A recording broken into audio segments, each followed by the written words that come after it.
The man from the Foreign Office had watery blue eyes and rather yellow teeth. When Martin Beck was ushered into his office, he sprang out of his chair to shake hands. Splendid. Splendid of you to come. We're ever so grateful, honestly. Martin Beck had just returned from holiday. A holiday which had been cut short. Very short. In fact, he'd barely been gone 24 hours. He'd left behind a cottage on a small island, a rowing boat tied to a tiny jetty, 2 children and a despairing wife. My name's Martin. So's mine. Really? Huh. Perhaps that complicates things. Do you think so? No, you're joking. Right. Yes. Have you ever heard of a journalist called Alf Mattsson? Mattsson? Alf Mattsson? No, I don't think so. Oh, well, that's no surprise. Anyway, the truth of the matter is that he's gone and disappeared on a trip to Hungary. Budapest, to be precise. When? 10 days ago. 10 days isn't a very long time. But in this case, it's more than enough. Go on. Alf Mattsson flew to Budapest on the 22nd of July. He was sent there by his magazine. On the following Monday, he was due to call his office here in Stockholm. But he didn't call? That's right. Then on Tuesday, we had a visit from Mattsson's boss, his editor. And, well, basically, they, the magazine, that is, they want to write a story about him. They want to write about their own missing journalist? Precisely. Are they conducting an investigation? The editor had a copy, an actual copy of the article which he intends to publish. What did it say? A potential disaster, quite frankly. If the case gets reported in the press, well, it would seriously damage, perhaps even destroy important bridges. Bridges? You know, relations. Us and the Iron Curtain and all that. Though, officially, we don't call it that. Right. He issued an ultimatum. The editor issued an ultimatum to you. If Mattsson hasn't turned up by the end of next week, he's going to publish anyway. How exactly do I fit into this picture? Well, quite unofficially, we contacted the police, and someone seems to have recommended you.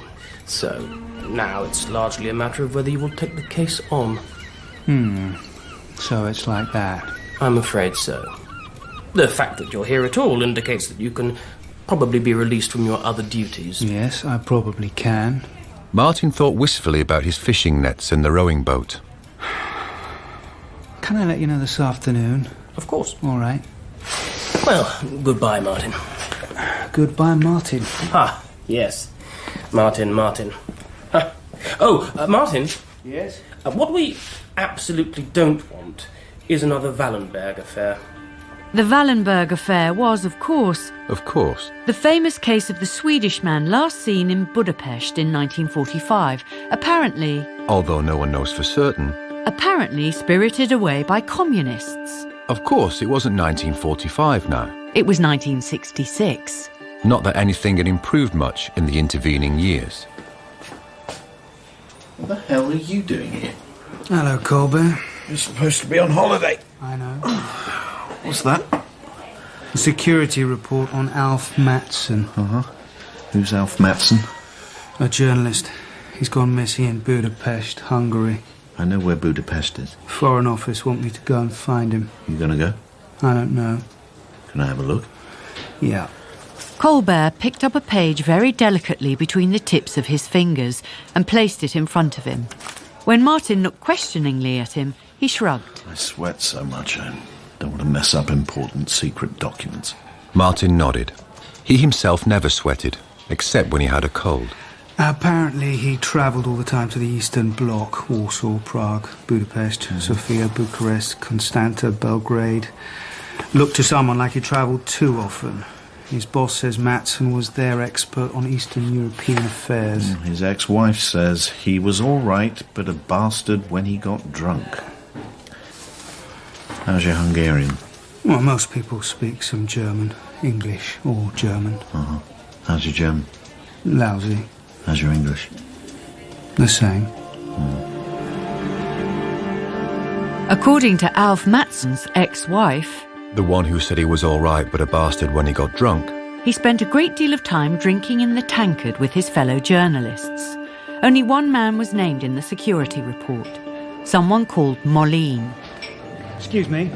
Yes? Could I get a cheese sandwich? Sure. Anything to drink? A cup of tea, please. Okay. I just wondered if a man called Mr. Molin is here today. He's sitting over there. The one with the beard. They've all got beards. Well, he's the one nearest the window. The man named Mr. Molin ordered another beer. Martin Beck drank his tea, ate his cheese sandwich and smoked 3 Florida cigarettes. The place began to empty. Finally, the man got up from his place at the window and walked towards the exit. Mr. Molin? What? Do I know you? No, not yet.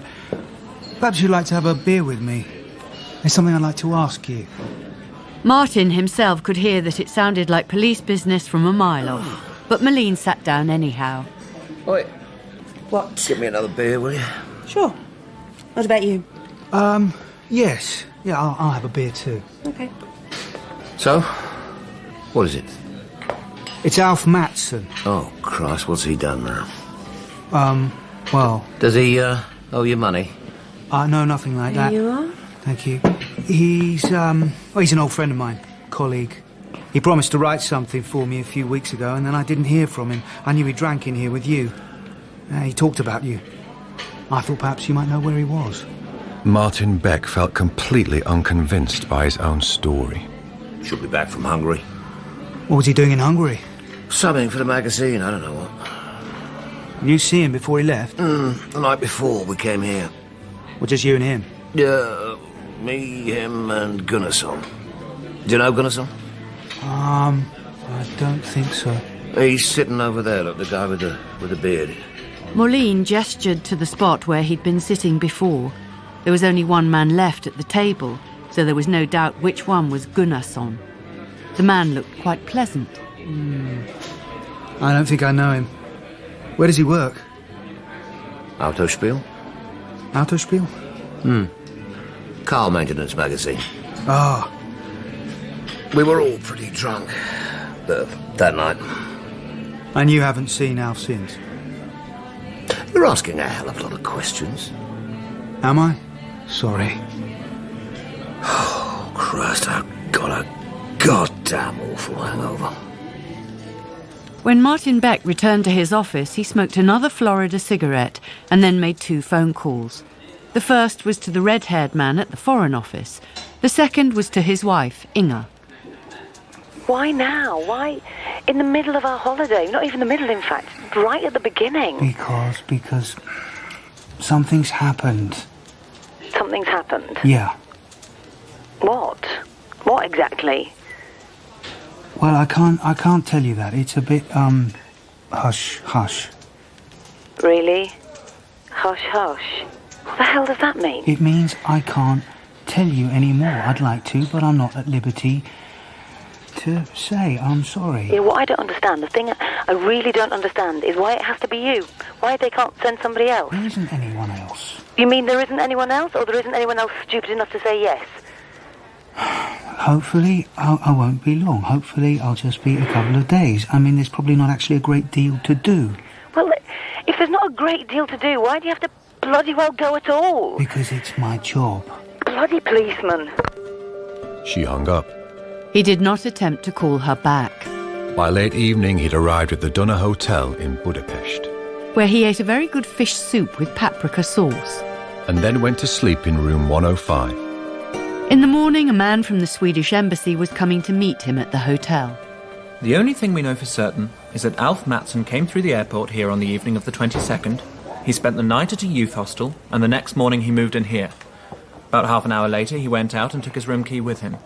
Since then, no one has seen him. And what do the police say? Well, the police aren't at all worried, and won't be unless he overstays his visa.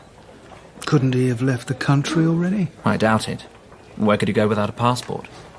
We've made some inquiries in Prague, Belgrade, Bucharest, Vienna, even Moscow, but nothing's turned up. Is his luggage still in his hotel room? Well, it's still at the hotel. It's not still in his room. What about his passport? I have it here. Can I take it? Of course. You just need to sign for it. Hold on a second.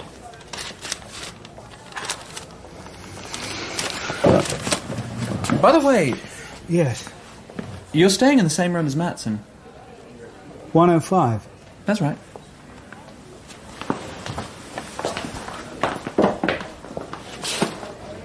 The porter was a somewhat stout, elderly man, friendly, dignified, and admirably intelligible. Excuse me. Yes, sir. Is this a spare key? Sorry? This is a spare key, isn't it? No. Why would it be a spare? Well, I thought that the previous guest took the key with him. Yes, that's right, but then we got the key back the next day. Got it back from who? From the police. From police? Which police? From the ordinary police. Who else? Mr. Matson must have dropped it somewhere. Where? I'm afraid I don't know, sir. Well, thank you, anyway. Not at all, sir. Could I take a look at Mr. Matson's luggage? Certainly, sir.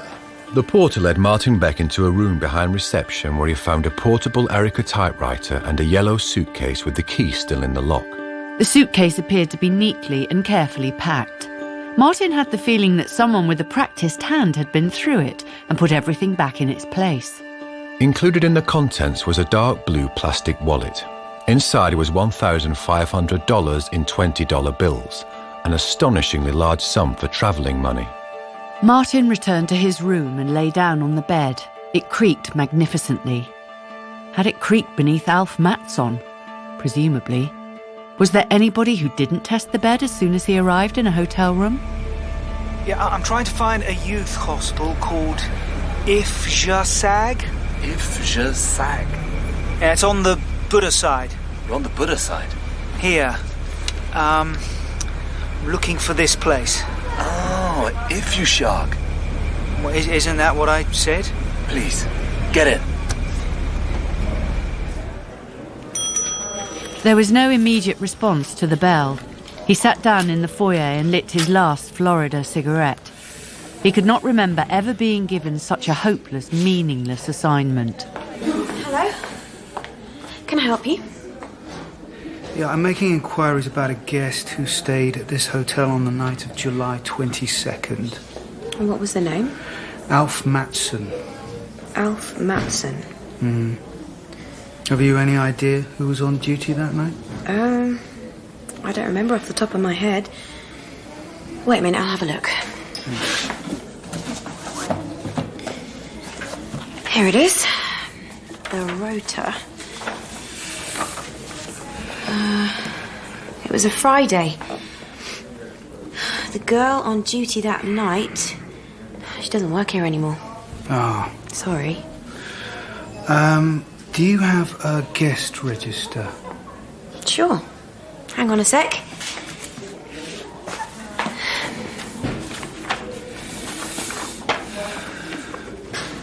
Oh.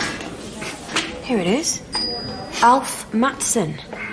He stayed here for one night, the 22nd of July, just like you said. And he didn't stay here again any time after that? No.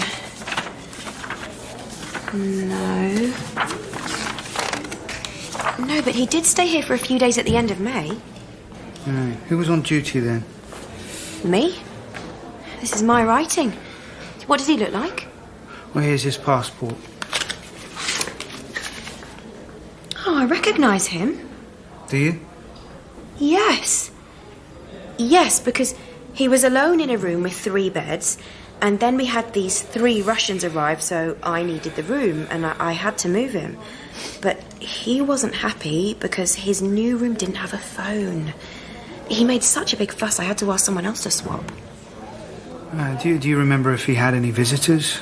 No, I don't think he did. Did he receive a lot of phone calls? Yeah, a woman. A girl called him several times. Do you remember anything else about him? He had a typewriter. Okay. Well, thank you. Can I buy a packet of cigarettes? Of course. But I've only got turfs. Ah, that's fine. Here we are. Thanks. Thank you. And if you think of anything else, perhaps you could call me. I'm staying at the Dunnar Hotel. Oh, sorry, there is one thing. What? He asked me how to get to an address in Budapest. I drew a map for him. I remember because it's the same street where my aunt lives.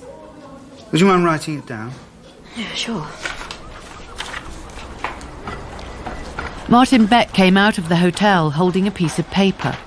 On the piece of paper the girl had written Veneziana Uzza. He put it in his pocket and lit a turv.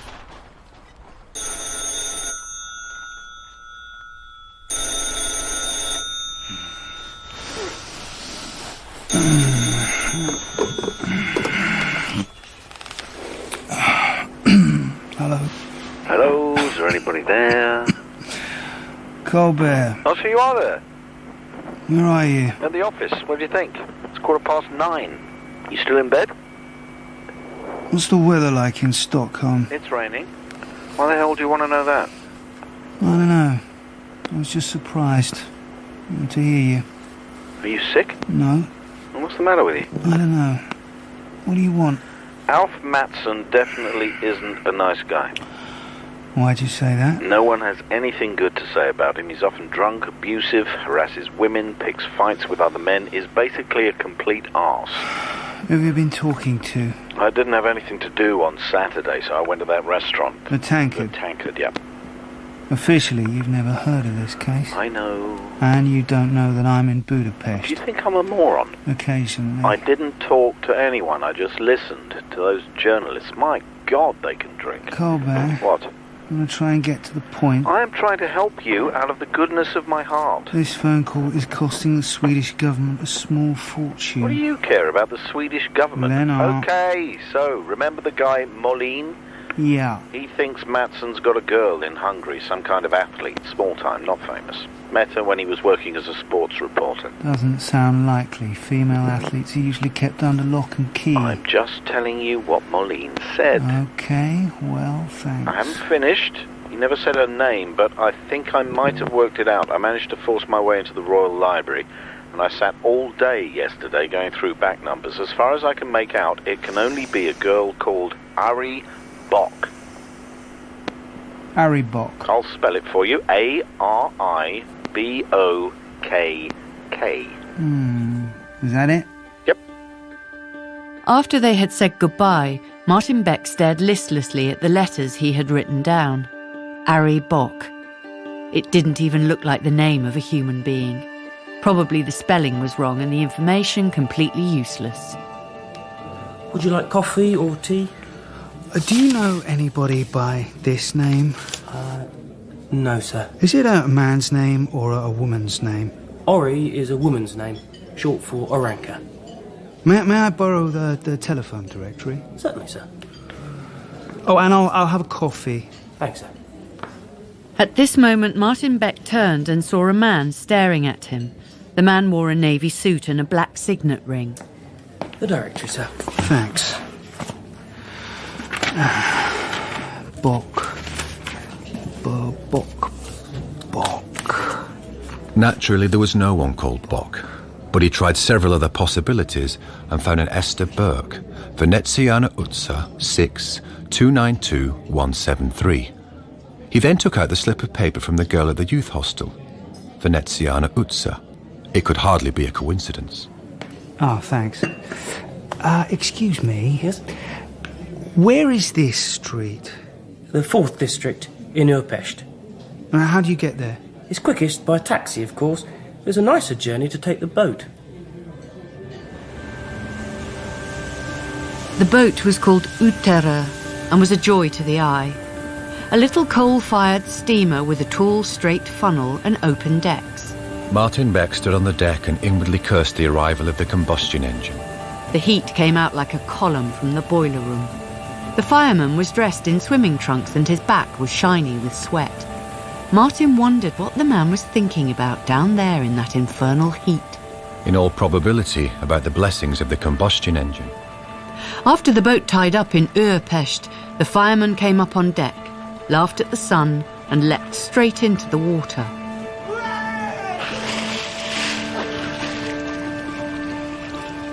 Five minutes later, he was standing outside the building, Veneziana Uzza, number 6.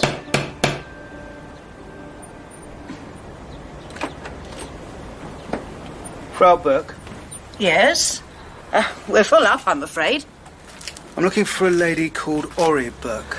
Oh, it's my niece. One flight up. Second door to the right. Oh, thanks.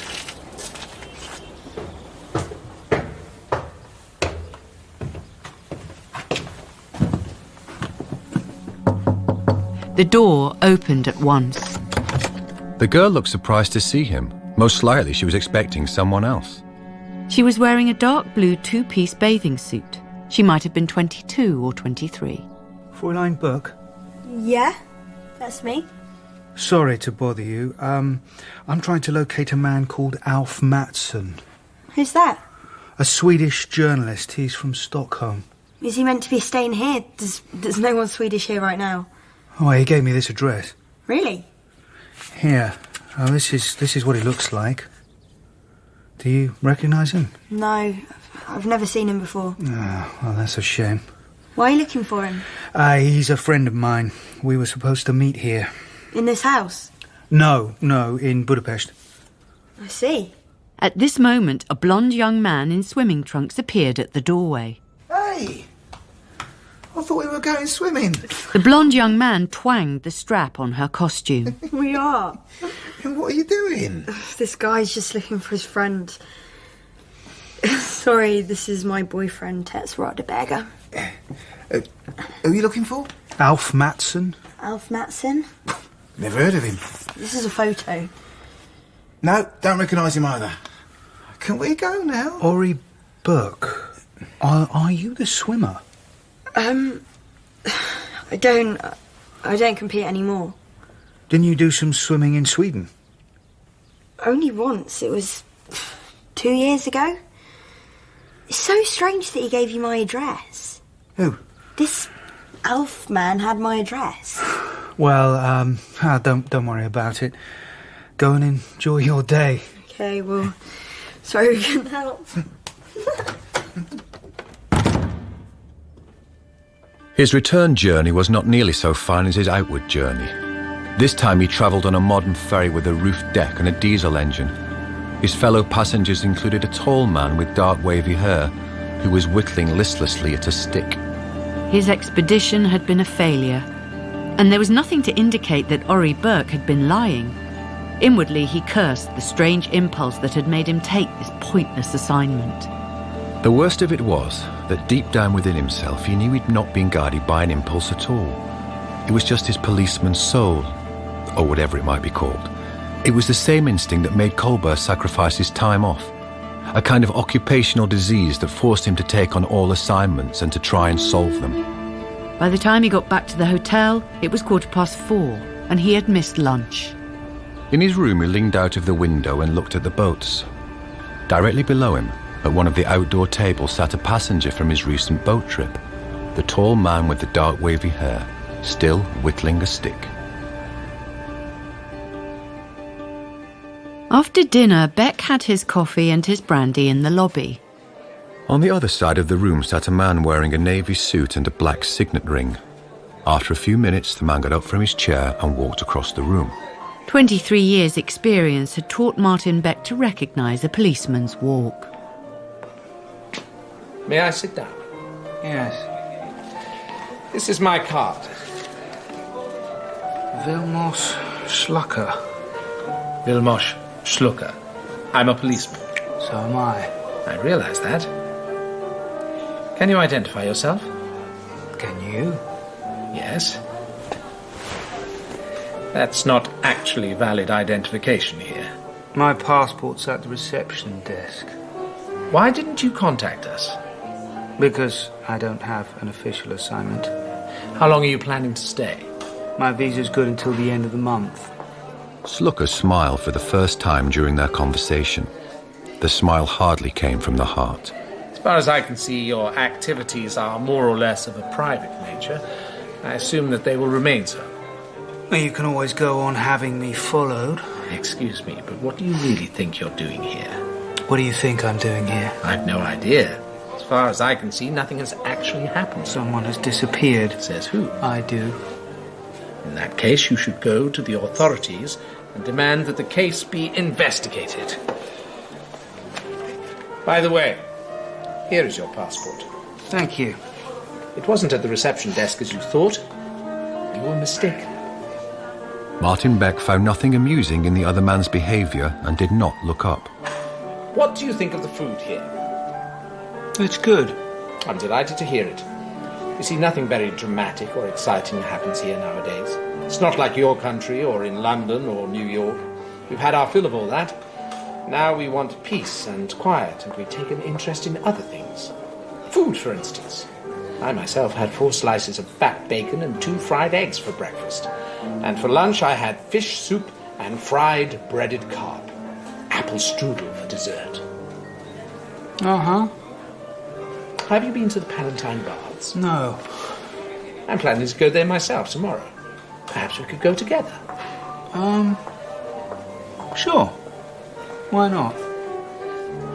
At about 11:30, the foyer and the dining room began to empty, and Martin Beck went up to his room. A paddle steamer slid by on the river, brightly illuminated with green, red and yellow lights. A few people were sitting at the tables in front of the hotel. One of them a tall man in his 30s with dark wavy hair. The man had a glass of beer in front of him. He was no longer whittling a stick. Martin Beck shut the window and lay in the dark, thinking. It was a long time before he fell asleep.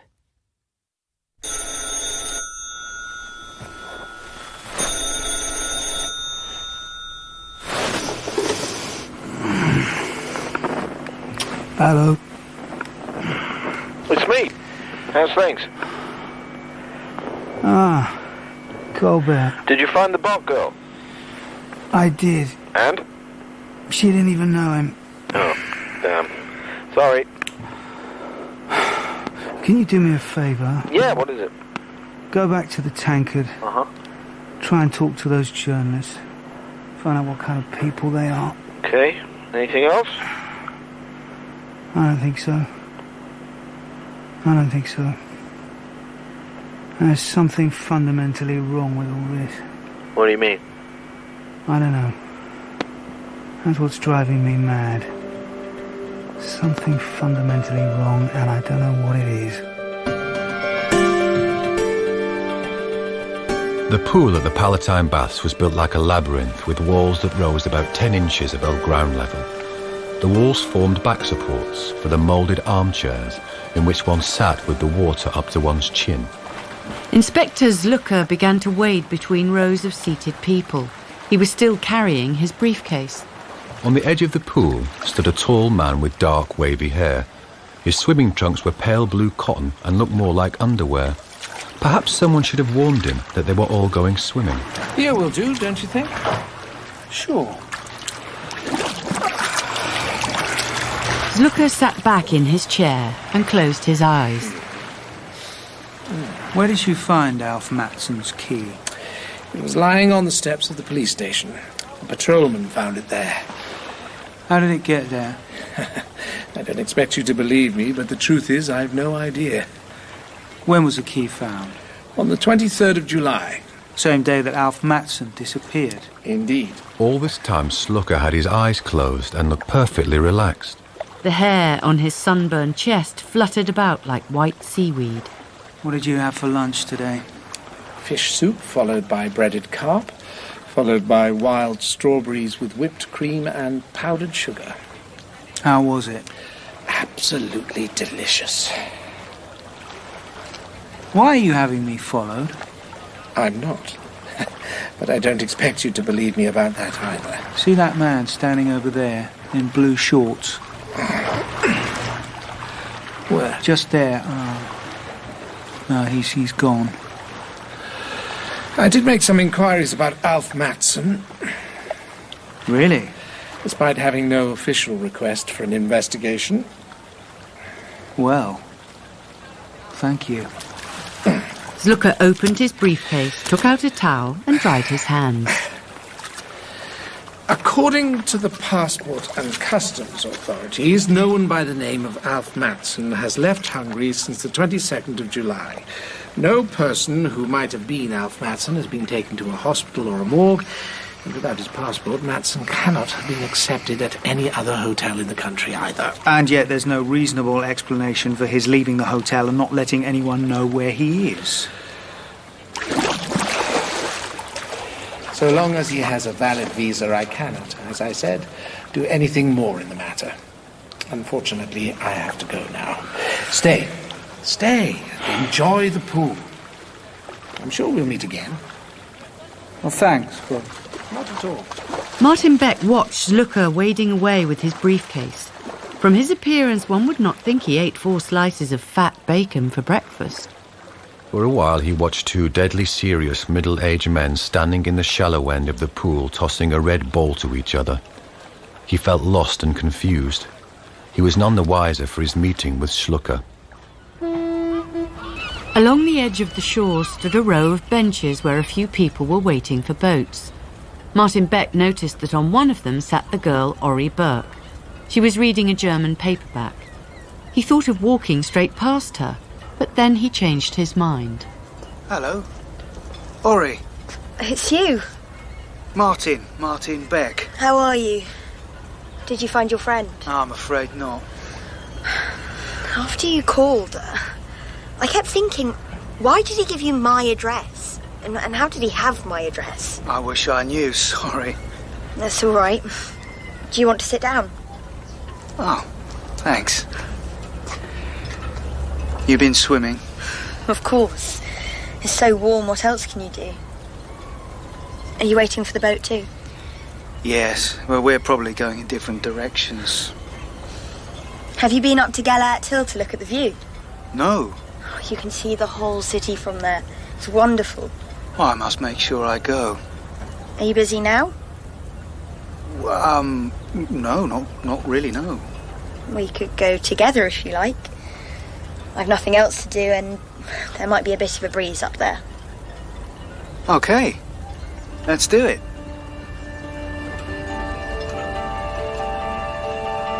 The view from the Liberation Memorial lived up to Orri's promise. What do you think?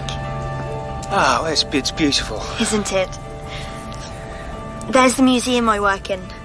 Over there, it's closed during the summer. Oh, right. Otherwise, I go to university. What do you study? European literature. Really? Yep. She was standing very close to him, and he didn't know why. Well, what should we do now? We could talk about Alf Mattsson. Him again? Him again. All right. Yeah, let's. Is he a very close friend? No, not at all. I hardly know him, in fact. He did not really know who she was and what he thought of her, and this irritated him above all else. At this stage, he was almost convinced that she was telling him the truth. Would you like to have dinner with me? Where? At my hotel. Well, can I go in these clothes? I'm sure you can.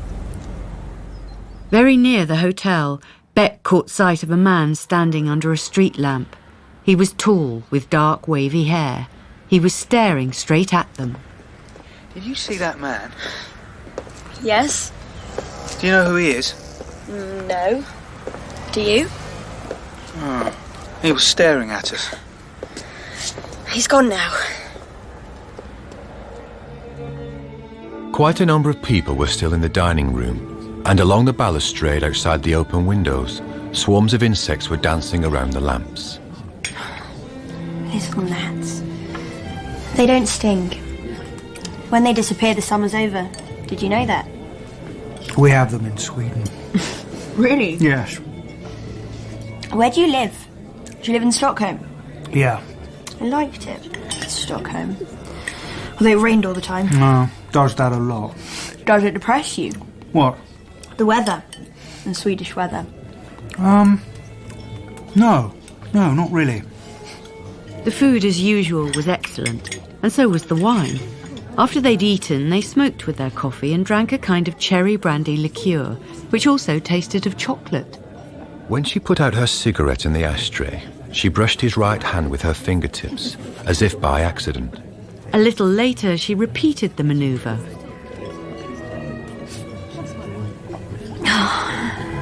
How lovely. What? The music. The music. What did you think I meant? I don't know. Would you excuse me for a moment? Of course. While she was gone, he leaned over the table and looked in the nylon string bag she had brought with her. He unfolded the swimming costume and felt it. The material was completely dry, even in the seams and along the elastic. So dry it could hardly have been in contact with water during the past 24 hours. I ought to be going home. He thought about that intensely. In all its simplicity, the situation was somewhat complicated. How will you get home? By boat? No, the last one's gone. I'll get the tram. It's quicker anyway. Thank you for a lovely evening. Well, thank you for joining me. Then she stood on tiptoe and kissed him on the mouth. You're very tall, aren't you?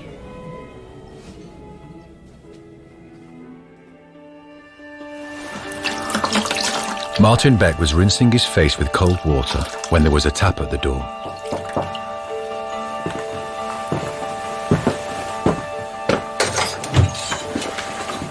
Hi.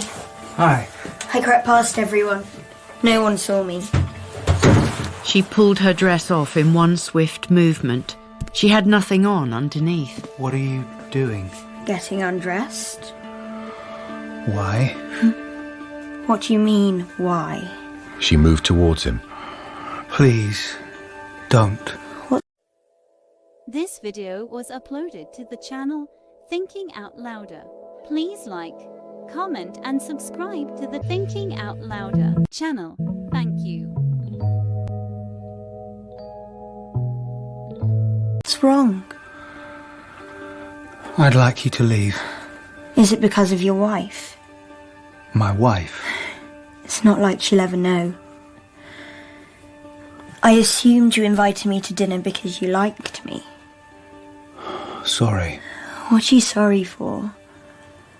I'll ask the porter to call you a taxi. Here. What's that for? The taxi. Don't bother. Jesus! What a bloody waste of time! An hour later, Martin Beck was still wide awake. He decided to go for a walk. On the street, a green Skoda started up and drove slowly and reluctantly around the corner. He walked along the quay, past some sleeping boats, went by the statue of the Hungarian poet Petőfi, and then came up onto the bridge. As he moved on a few yards, he heard his own footsteps give a faint echo somewhere. He walked on a bit farther, and again heard the echo. It seemed as if the sound could be heard a trifle too long. He stood listening for a long time. Then he walked quickly on for about 20 yards and stopped suddenly. The sound came again, and this time he thought it came too late to truly be an echo. A tram from the Pest side came up onto the bridge. A lone passenger was sleeping with his mouth open, leaning against one of the windows. He waited in the sheltering darkness at the end of the bridge. Anyone following him across the bridge would be exposed, whereas he would be hidden. He lit a cigarette. On the opposite side of the shore, the hotel was dark, except for two narrow rectangles of light, the windows of his own room. On the other side of the street, a car came out of the shadows, a dark green Skoda. Someone stepped out of the car and onto the pavement. Martin Beck had seen him often enough before. It was the tall man with dark wavy hair. He sensed something then. Not a shadow, nor even a sound. Only a small movement in the air just behind him. Martin Beck was a bad fighter, but his reflex actions were remarkable. He ducked his head, put his right foot on the edge of the wall, twisted his body and threw himself backwards. He fell hard on the quay, hitting his left shoulder on the stone paving. On the wall above him, he saw two men silhouetted against the sky. Then suddenly, one of them was on top of him, trying to attack him with a knife. As they struggled, Martin Beck's last thought was this. His only chance of survival was to tip himself and his attacker into the river.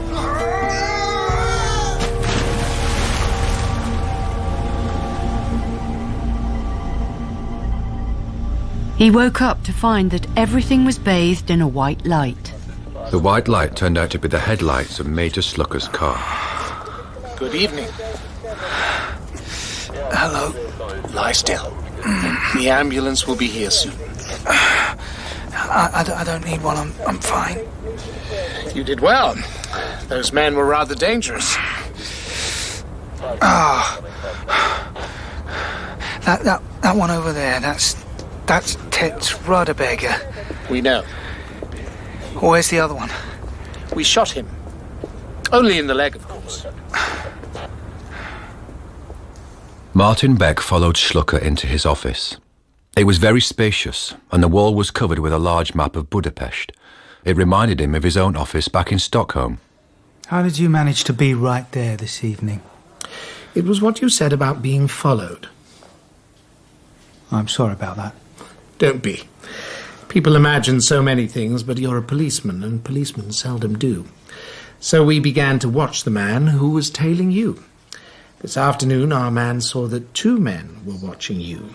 He thought it looked peculiar, and he sounded the alarm. I'm going to speak to the tall one now.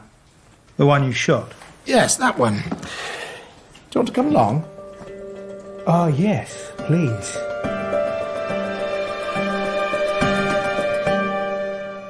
Your name? Theodore Frobe. When were you born? 21st of April, 1936, in Hanover. What is your occupation? Travel guide. Where do you live in Budapest? At a boarding house in Újpest, Veneziana Utsa 6. Earlier tonight, you and a man called Tets Radeberger attacked this man here on Groza Petter Rockport. Do you know him? Frobe glanced nervously at Martin Beck. Martin Beck lit a cigarette. No. Have you seen him before? No. Do you know who he is? No. You don't know him, you've never seen him before, and yet you attacked him. Why? We needed money. Don't lie. We thought he was someone else. Who? Someone who owed us money. Do you know a Swedish man called Alf Mattsson? No. Mr. Radeberger says that you do. I know him a bit. When did you last see Alf Mattsson? In May. I think it was May. Where did you meet him? Here, in Budapest. 3 days ago, this man was at your boarding house asking for Alf Mattsson. Since then, you have followed him and tried to kill him. Why? We didn't want to kill him. Your friend attacked him with a knife. We were just trying to frighten him. Wasn't injured, was he? We found $1,500, £830 and 10,000 marks in your room at the boarding house. Where did you get that money from? I did extra jobs. I saved it up. What sort of extra jobs? Different things, all kinds of things. Is this what you're referring to? Smuggling and selling hashish.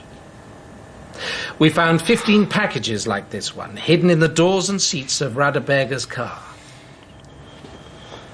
I want to hear the whole thing with all the facts you can remember. Names, dates, and figures. Frobe closed his eyes and fell sideways off the chair. Martin Beck saw him put his hand out before he actually fell. He's faking. I know. Szluka got up from his desk and poked Frobe with his shoe. Get up, Frobe. Okay, let's call it a night. We can start again in the morning.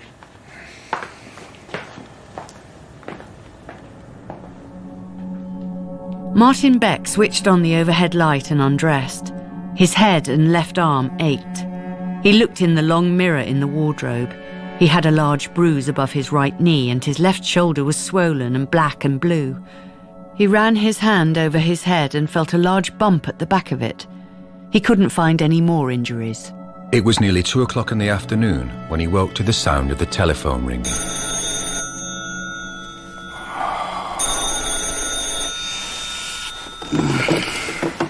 How are you feeling? Not bad, thanks. How's it going? Well, there's only one thing that's still not clear. What's that? The whereabouts of Alf Mattsson. Oh, that. They absolutely insist that they don't know where he is. Oh, well, that's a shame. Would you like to talk to Radeberger? I'd love to. I'll send a car. Tetz Radeberger was dressed as he had been the previous night, in a snug pullover, thin Dacron trousers with elastic at the waist, and light rubber-soled cloth shoes. Dressed to kill, in fact. Szluka had put a tape recorder on the desk. Martin Beck switched it on with Radeberger keeping a close watch on his movements. When did you meet Alf Mattsson for the first time?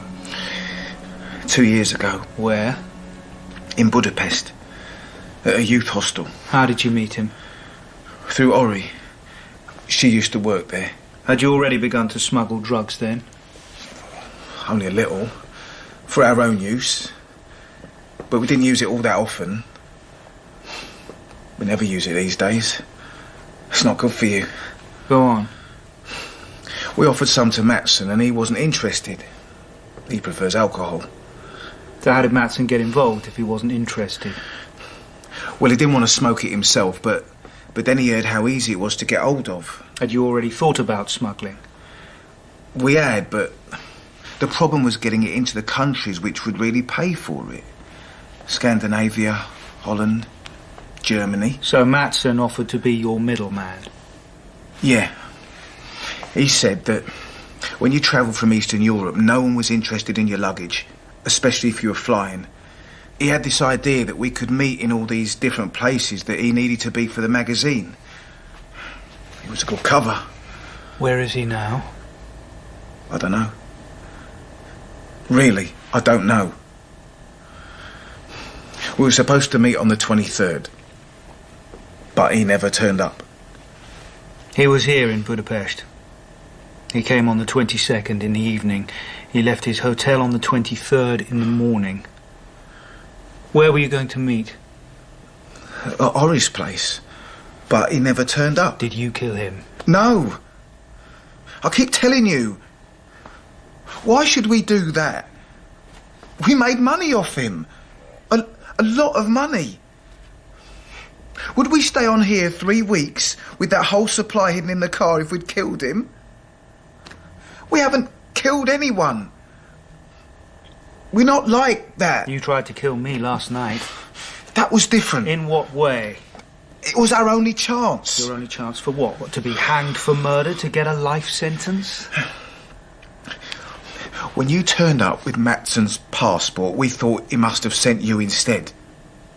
But you didn't say anything and you didn't seem the type. And we didn't know who you were. And we were getting nervous. And after 3 weeks, we had to get our visas extended, so Theo followed you wherever you went and... Go on. Then you went out that night, and Theo followed you across the bridge, and I drove the car across the other bridge. Then we swapped over because Theo didn't dare do it. We didn't know you were police. Are you a policeman? Yes. I'm a policeman. Are Mattsson and Miss Boeck good friends? They slept together, if that's what you mean. We all slept with her. She's a nymphomaniac. I don't do it so much now. It's not really good for you to do it too much. Did you and Mattsson ever fall out? I had to smack him once when he was pissed. He kept calling us Nazi bastards. All night long, Nazi this, Nazi that. He was drunk. But it was all right again in the morning. Well, I think that will do for now. That business last night... When you tried to kill me. Can you forgive me? No. I can't. In his hotel room, Martin Beck came to a decision and called the Swedish embassy. Alf Mattsson was a narcotics smuggler. How very unpleasant. The Hungarian police are looking for him. For our part, we'll put out a description through Interpol. And what does this mean for you? That I go home. Tomorrow, if it can be arranged. I'll do my best. Thank you. Have a nice flight then, Mr. Beck. It's been very pleasant having you here. Thank you. Then he called Lennart Kollberg. Can you find out what Alf Mattsson did the night before he left? Sure. In detail. How he behaved, what he said, what he was wearing, or particularly what he was wearing. Okay. Do you need to know tonight? Tomorrow will be fine. Alf Mattsson's luggage was still standing in the room behind the reception desk. Martin Beck opened the man's suitcase and took its contents out. Then he took the cover off the typewriter, placed it on the table, inserted a piece of paper and started to type. Grey and black check shirt, brown sports shirt, white cotton shirt, light beige gabardine trousers, 1 pair of brown suede shoes, 3 white handkerchiefs. That evening, Martin Beck went into the dining room and ate a late dinner with an absent-minded expression on his face. The waiter put a Swedish flag in front of him. He didn't seem to notice it. On the morning of his departure, a car with flashing lights drove up to the Dunna Hotel to deliver a police report. Major Vilmos Szluka of the Hungarian police was an efficient man. On the aeroplane, Martin Beck read Szluka's report again. According to the porter at the youth hostel, Alf Mattsson was wearing light beige trousers, a dark blue jacket, probably a white shirt and tie. A receptionist at the Hotel Dunna saw Mattsson. He was wearing steel-rimmed glasses, light beige trousers, a dark blue blazer, a white shirt and brown shoes. Martin Beck took out the list he'd made of the contents of Alf Mattsson's suitcase and read through it. Then he underlined 9 words. Light beige gabardine trousers. 1 pair brown suede shoes. Then he leaned back in his seat and closed his eyes. He did not sleep, but sat like this until the plane landed in Stockholm. Martin Beck went straight from the airport to the police station. In the canteen, he was drinking a cup of tea when he heard someone behind him saying, Hello.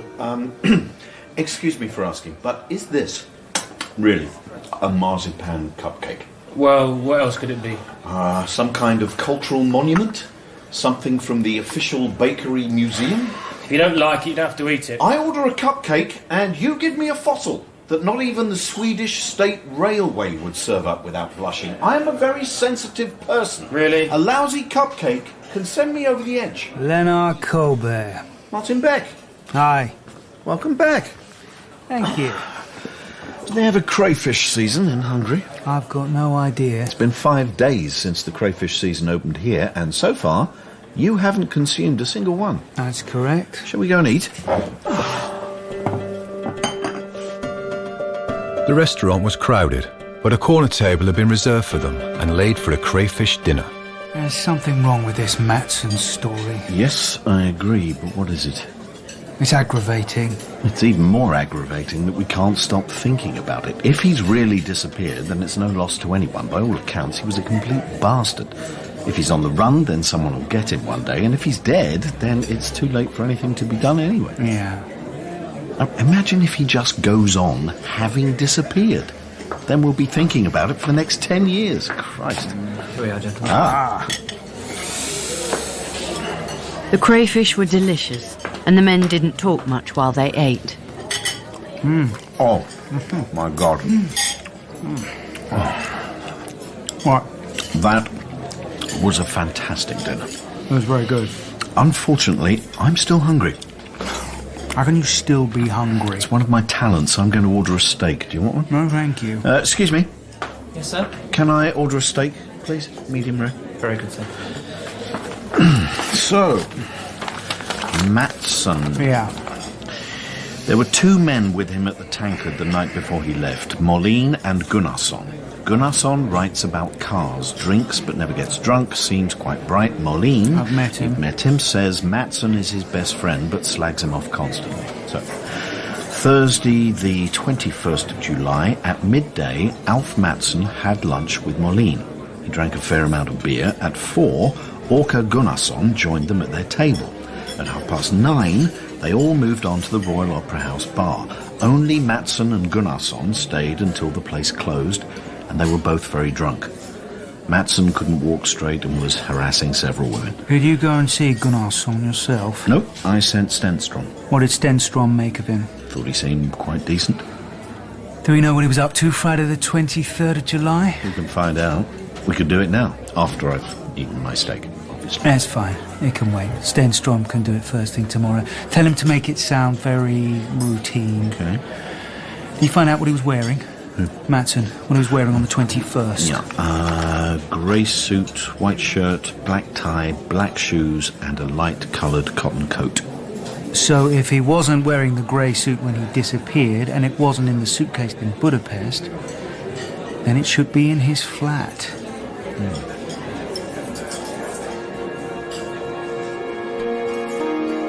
Saturday the 13th of August 1966 was grey and rainy. In his office, Martin Beck made a phone call to Major Vilmos Szluka. Would you be able to find out whether any foreigner reported the loss of his passport at the Ep2 or the Dunna Hotel since the 21st of July? Of course. How urgent is it? I can get you an answer by 5. Well, whenever you can.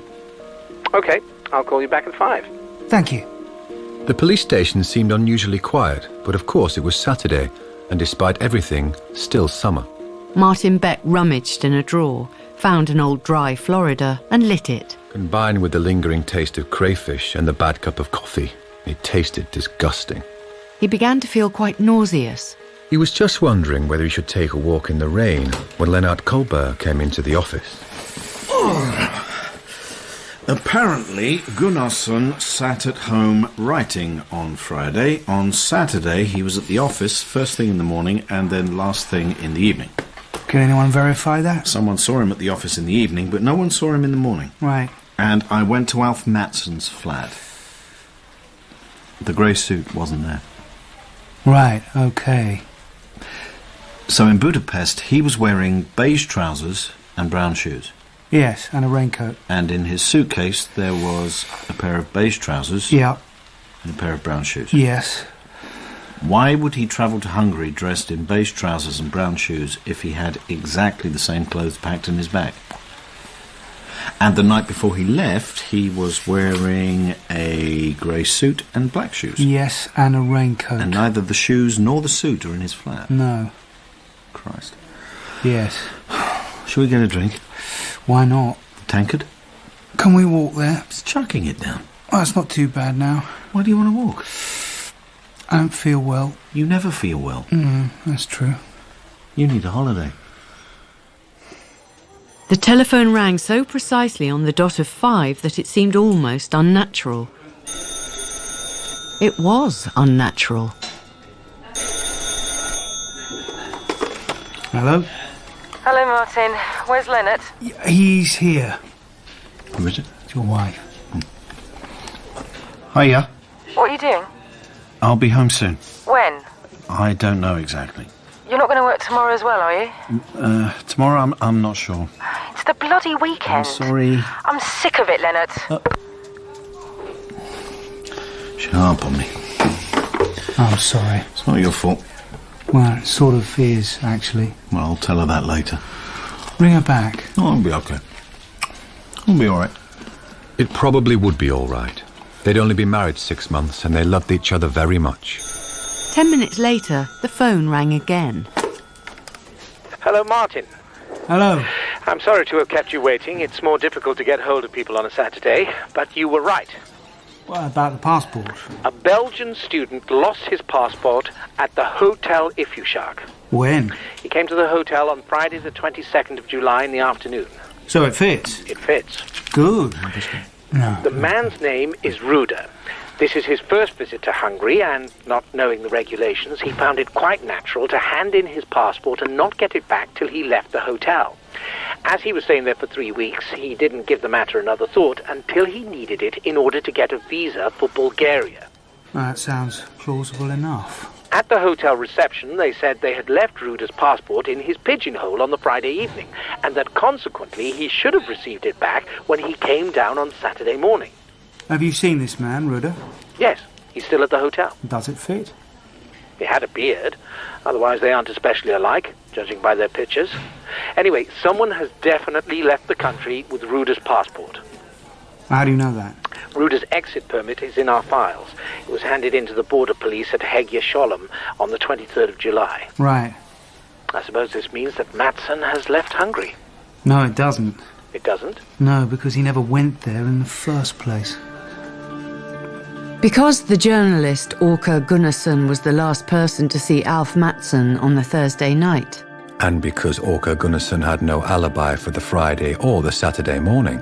And because Orka Gunnarsson had a beard like Alf Mattsson. And because they were almost certain that Alf Mattsson was dead. Martin Beck and Lennart Kollberg decided to pay him a visit. The flat where Orka Gunnarsson lived had only 2 windows and appeared to consist of 1 room. On the other side of the street was a field and a wooded slope. In the middle of the field stood the charred remains of a burnt-out house. Pull up a minute. You see that? That's an old farm. I remember seeing it last summer, a fine old wooden house.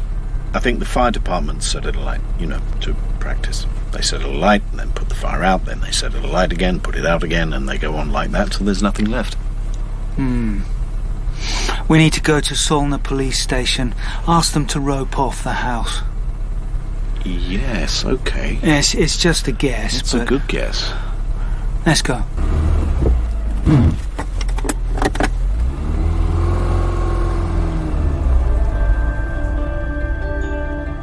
Once they'd driven to Solna police station, they were free to call on Orka Gunnarsson. He was wearing a dressing gown and slippers, and he looked extremely surprised to see them. Sorry, I thought you were my fiancé. We're policemen. My name is Beck, and this is Inspector Kollberg. Hi. Hello. What's all this about? It's about Alf Mattsson. Someone was here this morning. Detective Stenstrom, we know. Oh, right. Can we come in a minute? My fiancée, she should be here any minute now. We were supposed to be going out for dinner, actually. This shouldn't take too long. Sorry, of course. Come in. As Beck and Kollberg entered the flat, they underwent a change. It happened to both of them at the same time, and without either of them being aware of it. All that had been tense, uncertain and vigilant about them vanished and was replaced by a routine calm, a mechanical determination which showed that they knew what was going to happen and that they had been through the same thing before. Please, sit down.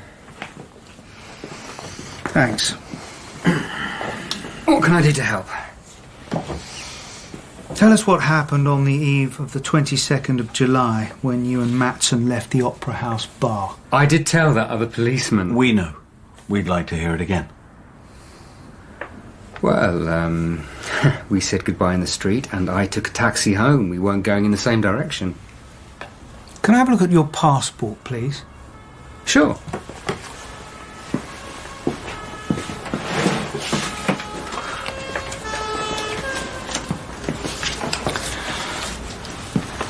Why have you got this written in here? It's a limerick. I can see. It's about Winston Churchill. They say he wrote it himself. I heard it on the plane recently. I thought it was good, so I wrote it down. Underneath the writing, the paper was a little lighter, and there were several small green dots that shouldn't have been there. They could have been perforations from a green stamp on the other side of the page, but no such stamp existed.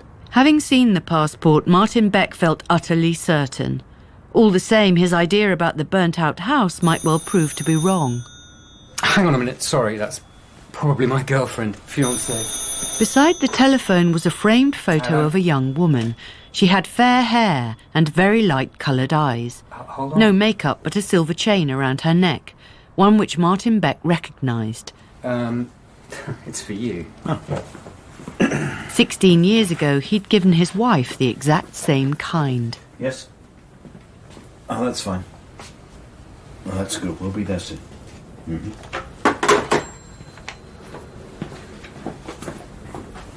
We have people searching through the remains of that burnt-out house in Hagaland. Sorry, I'm just completely lost. What are you talking about? Go and get dressed.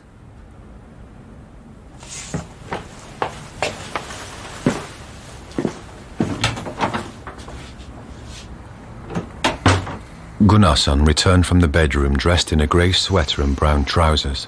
He was still unshakably calm.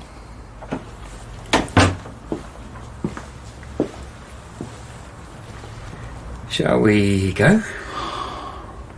Not yet. Sit down.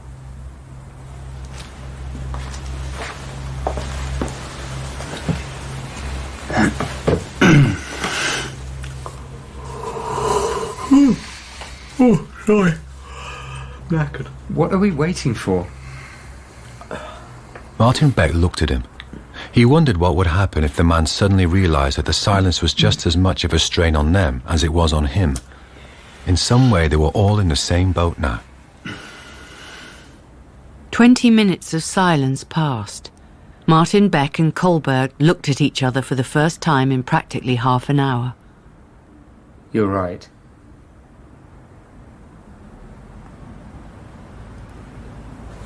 It was me. What do you want to know? What happened? There are witnesses who can identify you. We'll find the taxi driver who drove you here that night, and he'll remember whether you were alone or not. Your car and your flat will be examined, the burnt-out house across the field. Whatever happened to Alf Mattsson and wherever he went, we'll find him. It is our duty to tell you that you are suspected of manslaughter, possibly even murder. You have the right to legal representation during a formal hearing. He came here with me. In the taxi, he knew I had a bottle of whiskey at home and he insisted we had to finish it off. And then? We were already very drunk. We drank more. Then we fell out. Why? Photos. Can you repeat that, please? There are some photos in that drawer next to you. My fiancée with no clothes. I'll put them back. Thank you. He found them. Tried to steal one. I tried to get the photo back. He wouldn't give it to me. He said all these things about her. He was yelling. I was afraid he was going to wake the neighbours. It just escalated. Do I have to go into the details? Just summarise. Strangled him. And after that? He was lying there on the floor, dead, and I suddenly felt completely sober, which I suppose is impossible, that I was sober after drinking that much. Obviously, I should have called the police. It did occur to me. And then? Well, I sat there for a while, say 15 minutes or so. I think it was his glasses that gave me the idea. They had fallen off and were lying on the floor. They were rather striking. They changed his appearance somehow. And then there was that house. I had sat on the balcony watching how they set it on fire and then put the fire out again and again every Monday for weeks. I knew that he was going to Budapest. He had his passport and his tickets. He only had to go home and pick up his things. Well, I carried him down to the car. That was the hardest part of the whole thing, actually. I drove to the burnt-out house. I put him behind a loose wall under a mass of rubbish. Go on. It was starting to get light. collected his things from his flat, and then I took his car and drove to the airport and parked it there. It was incredibly easy. I put the glasses on and I carried the coat because it was too small. I don't remember much about the actual trip. How did you intend to go home again? I just thought I'd work it out when I got to Budapest. At the youth hostel, I only had to look through 3 passports to find one that would do. It was Belgian, a man called Roger or something like that. It sounded like the name of some champagne. In the morning, I got out, Matsson's passport, and I went to the other hotel. I didn't stay there longer than half an hour. I went to the train station after that, and I realised I'd still got my hotel key, so I threw it down outside the police station. I thought that was a good idea. Not particularly. I managed to take a fast train to Vienna. It only took me 4 hours. I took Alf's glasses off and rolled up the coat. At that point, I used the Belgian passport, and the officer barely looked at the photo. In Vienna, I took a taxi to the airport, and from there, caught an afternoon flight to Stockholm. What did you do with Rhoda's passport? Tore it up. Flushed the pieces down a toilet. And his coat? Hung it up on a hook at the train station cafe. And by the evening, you were back. I went straight to the office and handed in 2 articles. If none of this had happened, I'd be getting married this Sunday. It was silent in the room until Martin Beck said, Did you try the bed? Where? At the Dunner Hotel. Yes. It creaked.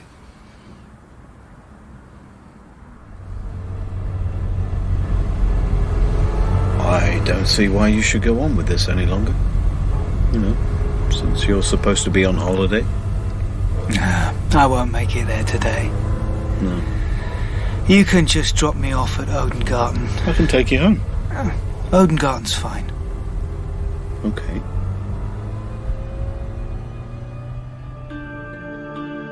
When the 2 friends said goodbye, they didn't even shake hands.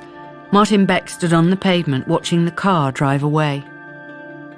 He thought of the fair-haired woman with the chain necklace and wondered if she'd stood for a long time ringing the bell without anyone coming to open the door.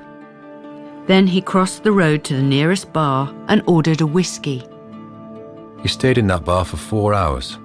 He didn't speak, but now and again pointed at his glass. The man in the white jacket didn't say anything either. It was better that way.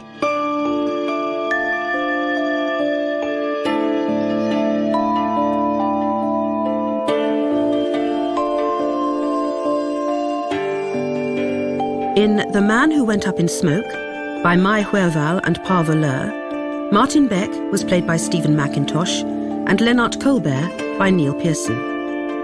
Gunnarsson was played by Justin Salinger, Boeck by Georgia Groome, Szluka, Patrick Brennan, Frobe, Joe Sims, Inga Beck, Lucy Black, and Molin, Robert Blythe.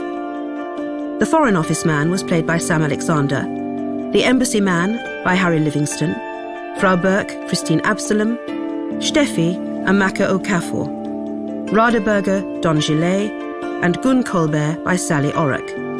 The narrators were Leslie Sharp and Nicholas Gleaves. The Man Who Went Up in Smoke was translated from the Swedish by Joan Tate and dramatised for radio by Katie Hims. The director was Mary Peet.